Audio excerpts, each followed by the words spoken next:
నవంబర్లో జరిగిన ODI world cup గెలిచి చరిత్ర సృష్టించిన మన భారత మహిళల జట్టు ఇప్పుడు మళ్లీ గ్రౌండ్లోకి దిగుతుంది. ఈసారి మిషన్ టీ20 వరల్డ్ కప్ 2026. ఈ రోజు వైజాగ్ వేదికగా శ్రీలంకతో జరగబోయే మొదటి టీ20 మ్యాచ్ కి సంబంధించిన పూర్తి ప్రివ్యూ, ప్లేయర్స్ బ్యాటిల్స్ మరియు పిచ్ రిపోర్ట్ ఈ వీడియోలో చూద్దాం. మన ఛానల్ సబ్స్క్రైబ్ చేసుకోకపోతే వెంటనే సబ్స్క్రైబ్ చేసుకోండి. వీడియోని చివరి వరకు చూడండి. మొదటగా ఈ సిరీస్ ఎందుకు ముఖ్యమో మాట్లాడుకుందాం. ఇండియా చివరగా ఇంగ్లాండ్తో జులైలో టీ20 సిరీస్ ఆడింది. అందులో 3-2తో గెలిచింది.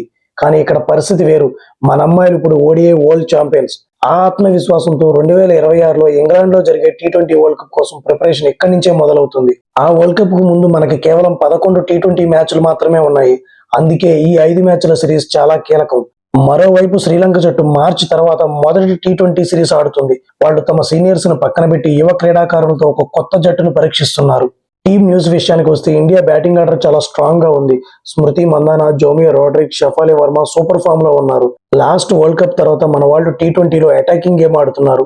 స్ట్రైక్ రేట్స్ అన్ని 140 పైనే ఉంటున్నాయి. బౌలింగ్ లో రాధా యాదవ్ లేరు కాబట్టి కొత్త స్పిన్నర్ వైష్ణవి శర్మకు డెబ్యూ ఛాన్స్ దక్కవచ్చు. రేణుకా సింగ్ పేస్ అటాక్ ను లీడ్ చేస్తుంది.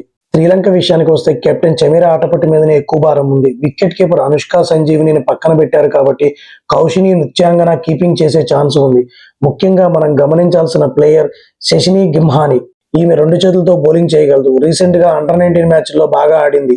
ఈ మ్యాచ్ లో ఇందా స్పాట్ లైట్ ఎవరంటే స్మృతి మందన. 2024 వరల్డ్ కప్ తర్వాత ఫుల్ మెంబర్ దేశాల్లో అత్యధిక పరుగులు చేసిన వారిలో 2వ స్థానంలో ఉంది. తన ఫామ్ మామూలుగా లేదు. రెండో ప్లేయర్ శశి గిమ్హాని. ఈమె ఒక యువ స్పిన్నర్. మన బ్యాటర్లను ఎలా ఇబ్బంది పెడుతుందో చూడాలి. మ్యాచ్ వైజాగ్ లో జరుగుతుంది. ఇక్కడ పిచ్ బ్యాటింగ్ బాగుంటుందని కెప్టెన్ హర్మన్ ప్రీత్ కౌర్ చెప్పింది. అయితే మ్యాచ్ గడుస్తున్న కొద్దీ మంచు ప్రభావం చూపించే అవకాశం ఉంది. రీసెంట్ గా ఇక్కడ జరిగిన ఓడిఐ వరల్డ్ కప్ మ్యాచ్ల్లో హై స్కోరింగ్ నమోదయ్యాయి. టాస్ గెలిచిన వాళ్ళు చేజింగ్ ఎంచుకునే అవకాశం ఉంది. రికార్డులు చూస్తే చివరి 5 మ్యాచ్ల్లో ఇండియా 3 మ్యాచ్ల్లో గెలిచింది. మరియు హోమ్ కండిషన్స్ బట్టి చూస్తే ఇండియానే హాట్ ఫేవరెట్. మరి మీరేమంటారు? వైష్ణవి శర్మకు డెబ్యూ ఛాన్స్ ఇవ్వాలా? కామెంట్ సెక్షన్ లో చెప్పండి. ఈ వీడియో నచ్చితే లైక్ చేయండి, షేర్ చేయండి. మరిన్ని క్రికెట్ అప్డేట్స్ కోసం మన ఛానల్ సబ్స్క్రైబ్ చేసుకోండి. జై హింద్.